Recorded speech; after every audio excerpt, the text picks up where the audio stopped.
Welcome to the second video in our series on the Coachable Leader.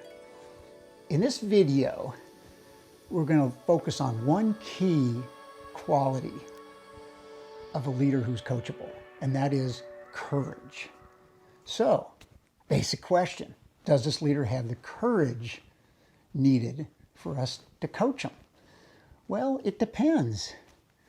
What does it depend upon? Well, when is courage needed? It's usually needed when we face danger. Now, I was born and raised on the beaches of Southern California. And yes, I lived up to the stereotype. I was an avid surfer.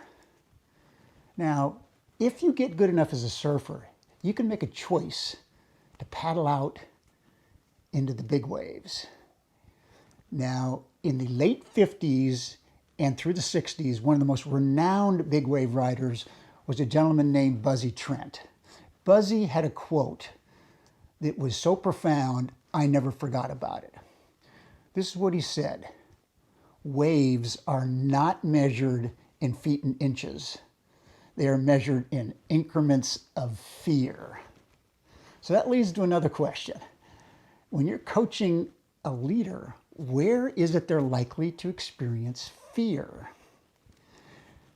And to answer that, I want to reference a phenomenal writer, a good friend, Peter Bregman, who wrote a phenomenal book called Leading with Emotional Courage. The core wisdom from that book was the understanding that the courage to act is based upon the courage to feel. And if there are gaps between our emotional courage and what we need to do, it will limit our freedom to act. So let's take that wisdom, and with that, it's a good guide to a couple of questions you might want to ask a leader to determine whether or not they're coachable. First question, does this leader have the emotional courage to honestly look at what behaviors he or she would benefit from stopping, starting, or changing? Next question, do they have the emotional courage to publicly state what they're working on at becoming a better leader?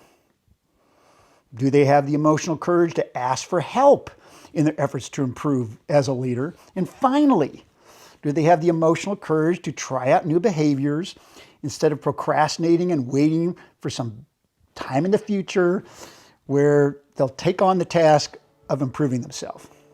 These questions, they all involve wrestling with feelings. What kind of feelings?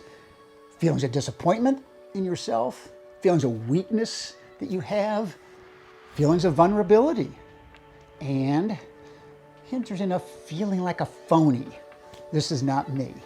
The coachable leader is willing to paddle out, take off, and ride that big wave of improving themselves as a leader. Thank you for watching.